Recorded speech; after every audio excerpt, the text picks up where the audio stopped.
Hello,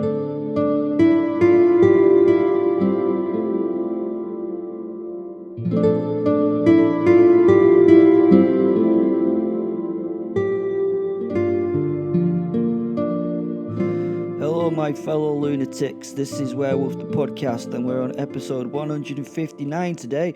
Woo! And we're so close to the end of this series. This series that was supposed to be 3 podcasts has now turned into 30-odd podcasts. If it's driven you mad, it's driven me mad too. But there we go. Sometimes life is difficult. Please go down to the description and join all the people that have joined us on the Facebook group. There's some mad chats that go on down there. There's Twitter, is it called Twitter or X? And there's Instagram, and there's TikTok, and there's all these different places you can go and have a chat to us. Yeah, life is good. Let's get on with doing things like howling at the moon and killing gods. Whee! The professor had gone. Well, this is the last part of the series, so I'm not going to explain the whys, wherefores, or describe the characters in great detail, because honestly, this series is very good and should be listened to it in its entirety. Please do, it's well worth doing. We've worked hard on it, and I must admit, is very good. Yeah. Oh, and by the way, I'm not the only one to say that. There's been loads of listeners out there and people who've told us it's great.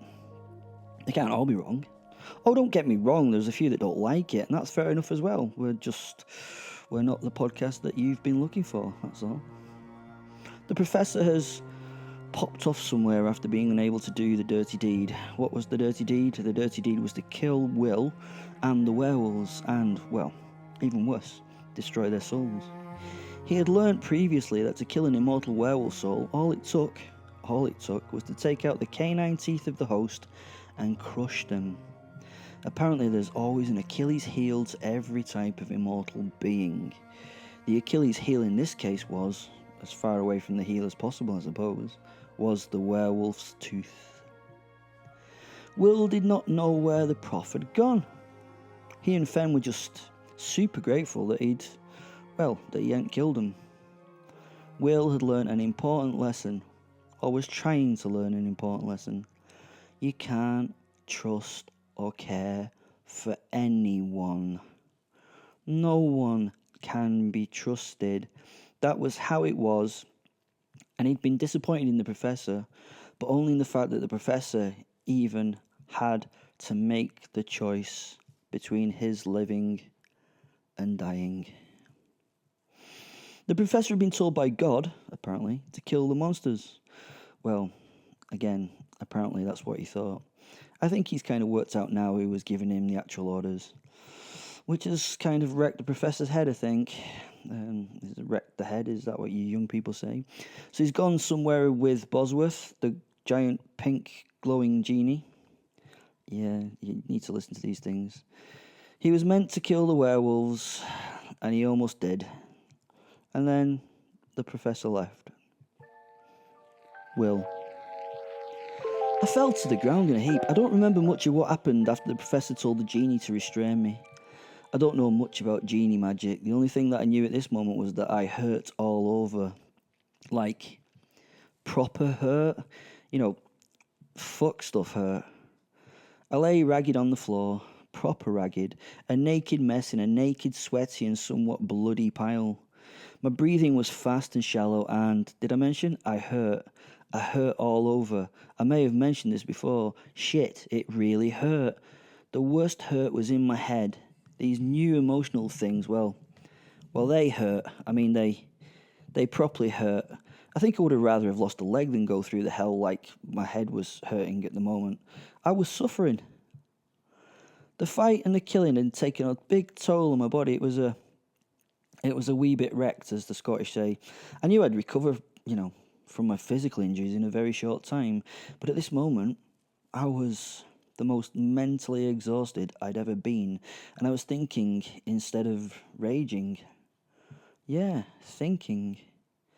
I should be raging and working out a way to give that rage to the fucking world. Fenn's mind was close, and that proximity in itself was reassuring. He was not dead. Can he die? No, he can't be dead, can he? He could only be gone. Be gone. If the professor had had his way, he would have been destroyed. That professor. He sickened me. He was the fucking reason for all this shit. I hate him. Yet, at the same time, I really don't. The fuck is that all about? I was not built for complex psychological conflicts. I was built for black and white thinking. Ethics and morals are for those that need them. I don't need them. Not me. You okay? Was transmitted into my brain. I lifted my head from the mess that had once been a lush, grassy, expansive lawn, but what was now was a bloody, muddy soup. I was covered in God gore. That's a great name for a black metal band right now, isn't it? Fen laughed in my head. You can't be in that much of a shit state if you keep getting distracted by banal shite, he told me. Kind of hurt my feelings. Band names aren't banal shit. They're important, I chided him.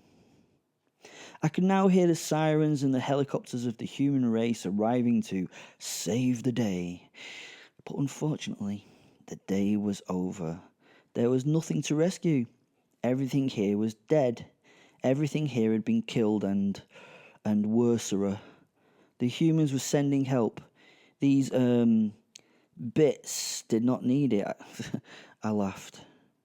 The old me was still in there, mixed in with the new thoughts. I could still appreciate the death and destruction that I'd caused. I have to admit, it was a really enjoyable fight. My friend Simon and I had won the day, as it were. Together, we fought and ruled against gods and demons and more. Then, that same said man had let me down and he had trapped me. Fuck.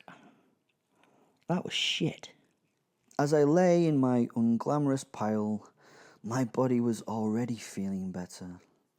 Energy effervesced through my veins as it gathered for whatever was next, whatever that was. I didn't really have a clue. But my body was ready for it. I don't know what was coming next, but yeah. Then my memory of the Professor and Lucifer came back. He had wanted to kill me. He really did. He had wanted to kill all the werewolves here. He'd tried to kill me after what had happened between us. How did that happen? And you bloody told him how to, Will, came from the wolf's soul. I did, didn't I? I fucking told the bastard how to do it. I'd not even thought about the power that I'd given him by telling him that. I never thought that he'd actually fucking try and do it. What a dick I'd be. What a fool. What a fucking idiot at the highest order. Hey, lad. You weren't an idiot. Who the fuck was saying that?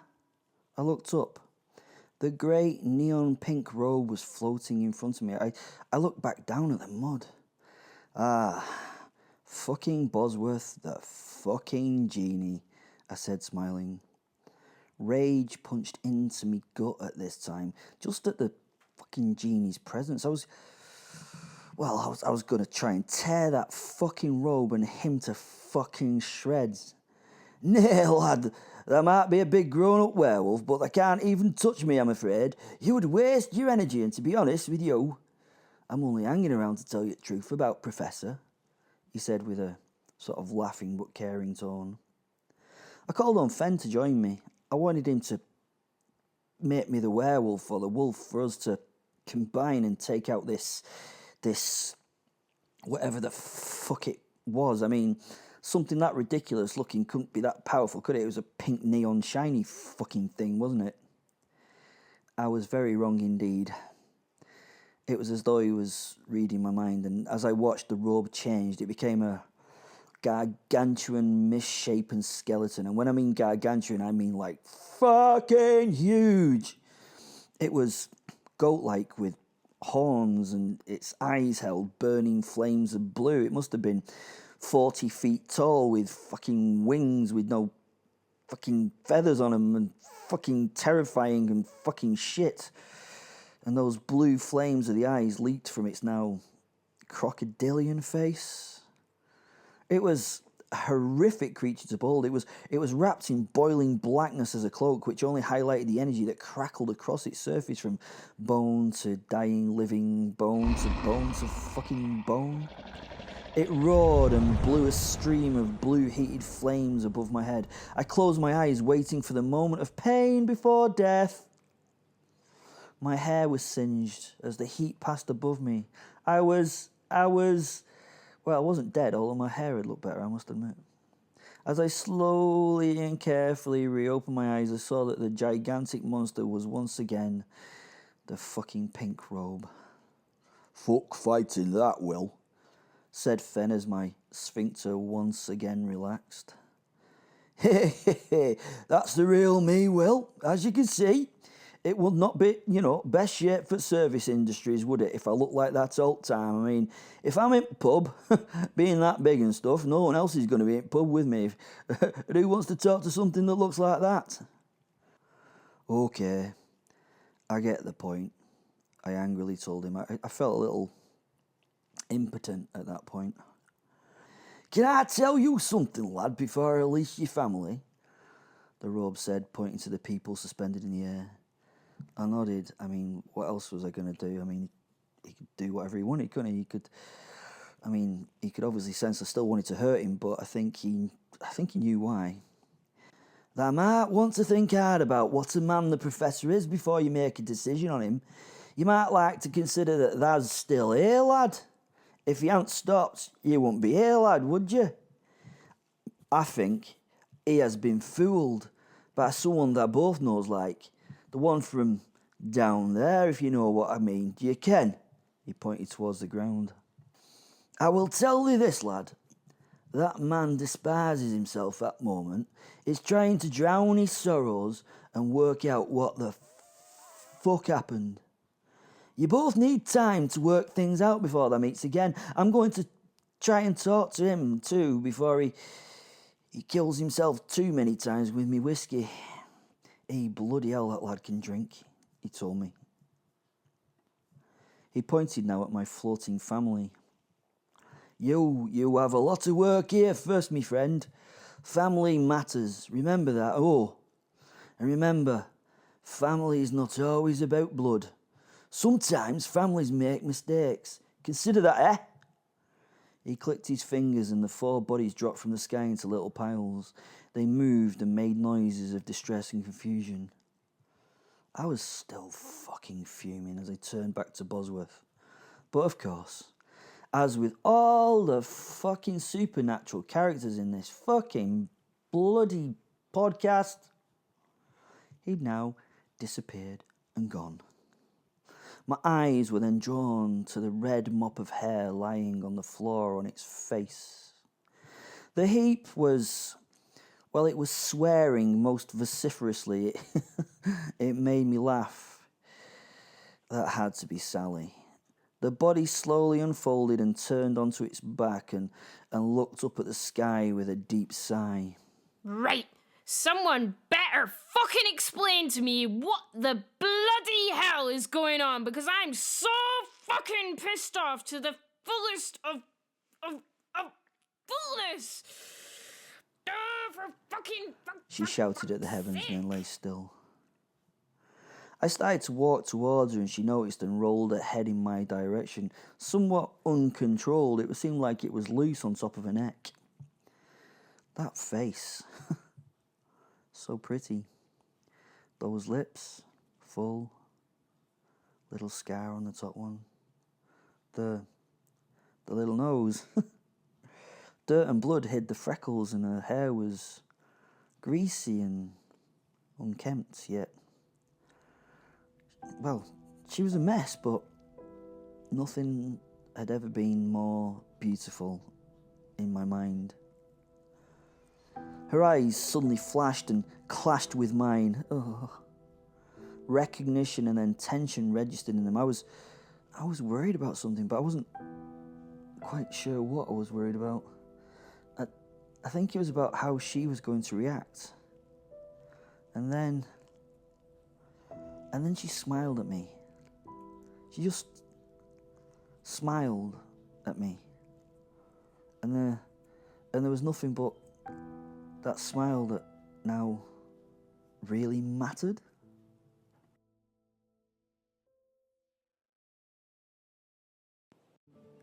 I sat at the bar in Phaeton. Bosworth appeared and joined me. He'd been kind enough to transport me there when my topsy-turvy world had fallen apart at the scene of the Vampire Queen's rather grisly demise. The realization that Lucifer had orchestrated so much of what had transpired, that Will and I had been little more than playthings for her, had rocked me to my core. I just hadn't seen it. We were nothing more than marionettes for her to tinker with and discard on a whim.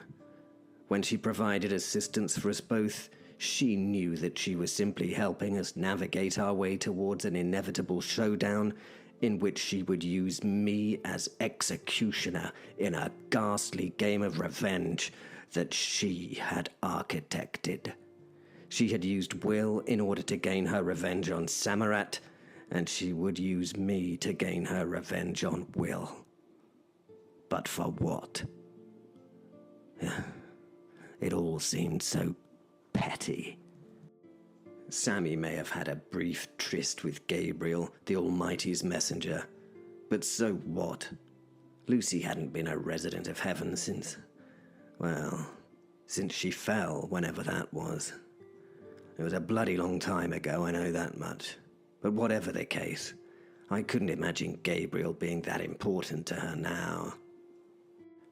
And did she really view Sammy as a threat to her position as the most worshipped Antichrist on earth? Maybe she did, but it seemed to me that Lucifer's power was way beyond that of the vampire goddess. Surely she didn't view such a pretender as a legitimate rival. And Will, he had been to hell, and he had indeed caused her a minor inconvenience, but she seemed to like him.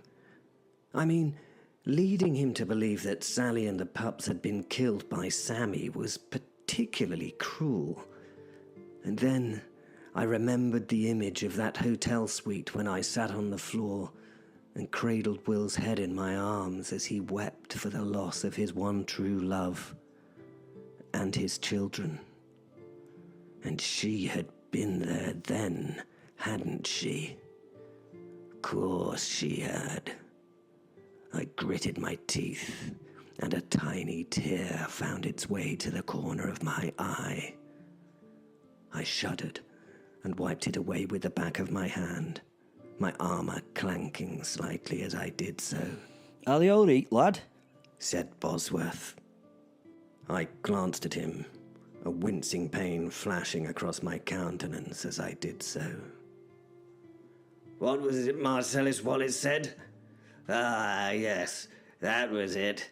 I'm pretty fucking far from all right. I shook my head and allowed it to hang, my chin resting upon my armor-plated chest. I'd learnt this trick when sleeping on guard duty at night when my father had me in training with the plebs all those centuries ago. It was actually quite comfy. If you're worried that I'm going to drink myself to death, old boy, I can put your mind to rest on that one. I have on previous occasions drunk myself to death no fewer than 7 times, and I tell you this, never bloody does you any good. Don't even get away with not having a hangover. It's a real swizz. The bar was empty. Bosworth had seen to that. We sat at the bar, the two of us. Well, I say sat. Bozzy sort of fluttered slowly above the bar stool next to mine. "Fliss, lass," he called.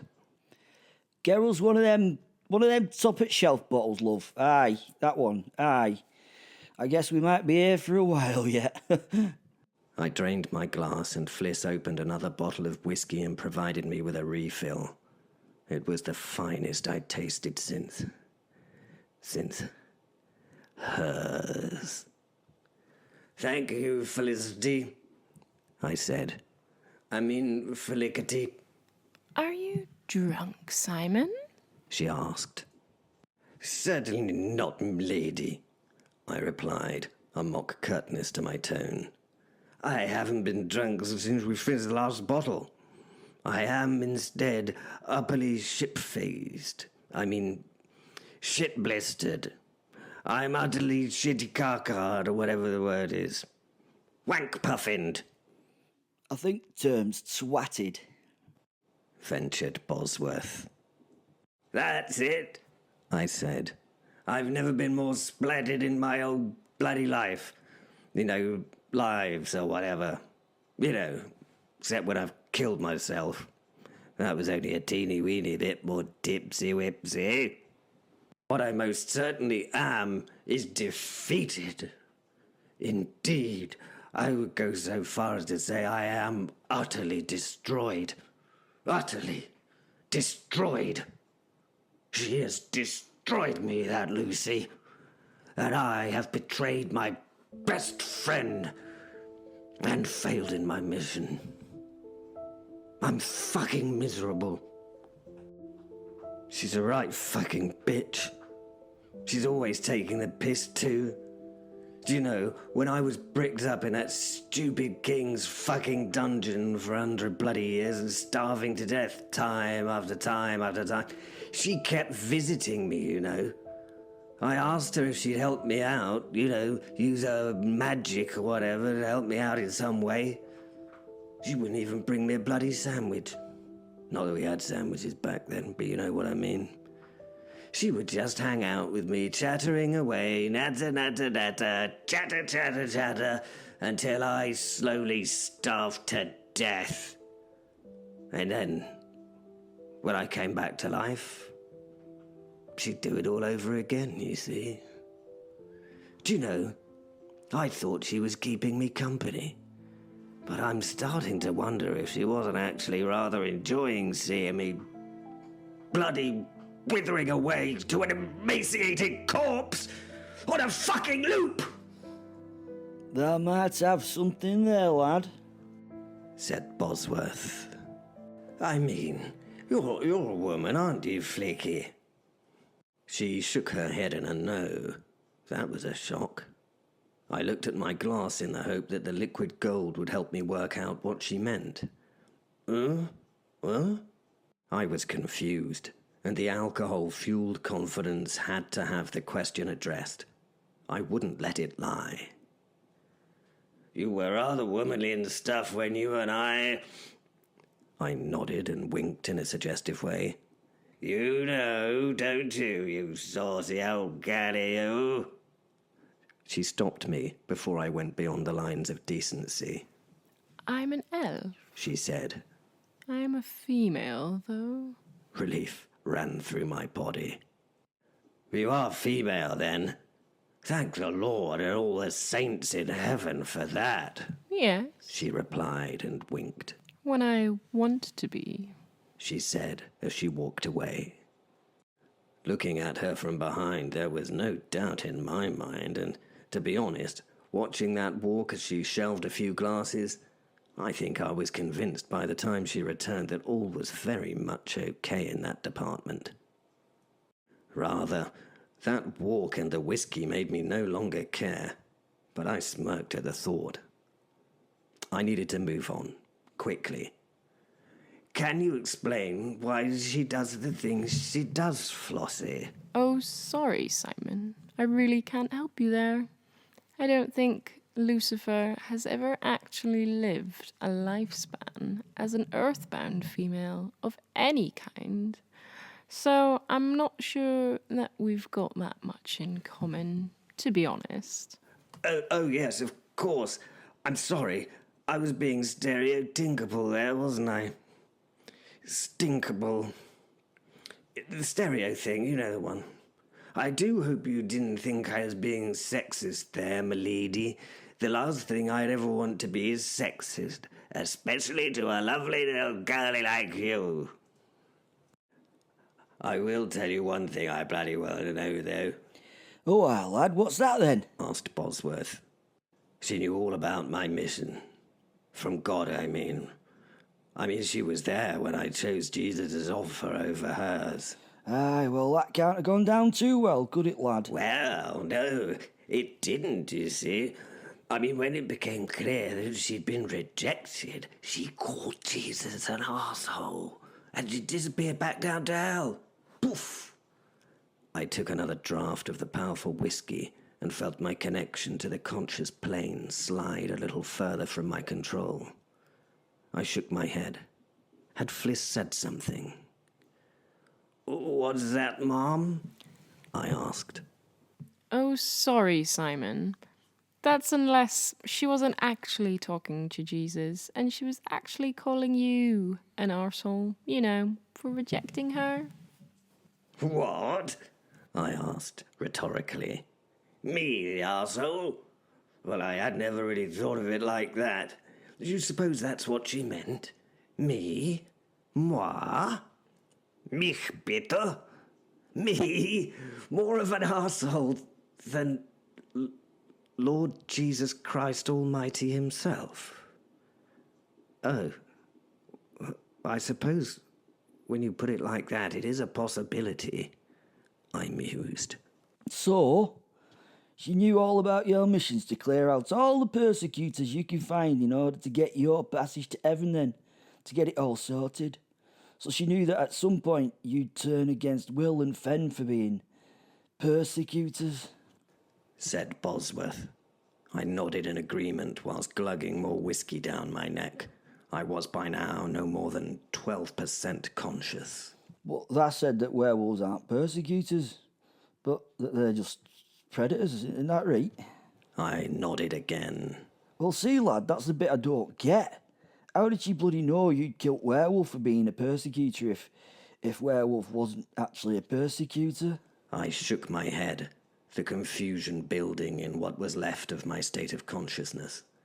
I belched obnoxiously as I tried to speak, just about managing not to vomit as I did so.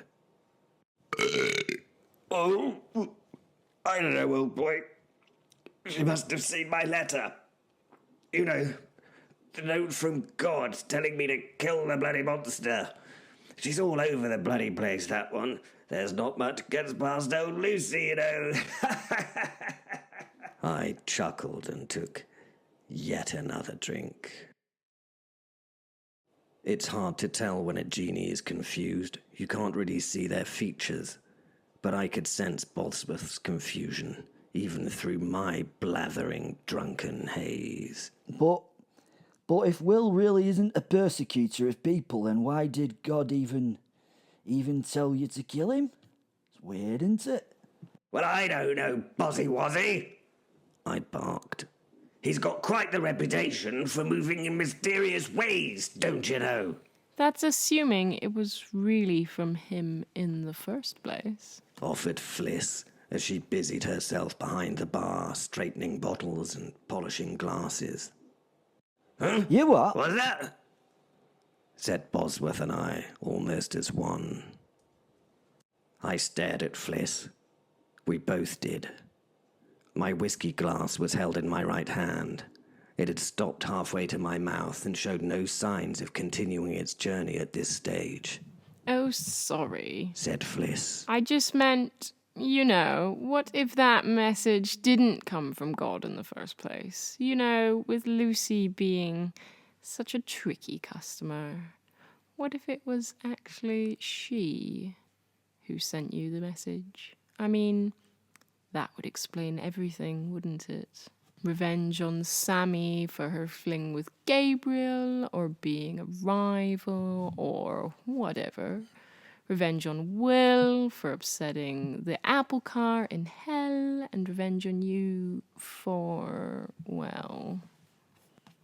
rejecting her offer in the dragon's den, I said, completing her sentence and suddenly sounding stone cold sober. Oh my God. The glass shattered in my numbing hand. In fact, my whole body went numb. And it was at that point that the drink finally got the better of me and my brain began to shut down completely. As the truth crashed in upon me like a tsunami hitting shore, I slid from my stool unconscious before I hit the floor. My head rang like a clock tower bell as my eyes fluttered, and I momentarily regained consciousness just long enough to reply to Bosworth when he spoke to me. Lad, are they all right? Are they all right, lad? Are they all right? He inquired with a caring tone. As I tried to respond, the opening scene of Macbeth came to mind, and as I burbled, I hoped that in some way my friends Will and Fen could hear me. When the hurly-burly's done, when the battle's lost and won, where the place, upon a heath, to meet the one with gnashing teeth, an ally, friend, or foe to be, when those two glowing eyes I see. Oh, when shall we three meet again, in thunder, lightning, or in rain? When the devil bitch has stopped her fun, when it's all over and the fight is done, there we face, the first to yield, to meet the man with clashing shield, a bastard, pal, or enemy. White leopard on red field is heraldry, and when we meet that cunt again, there's going to be a reckoning.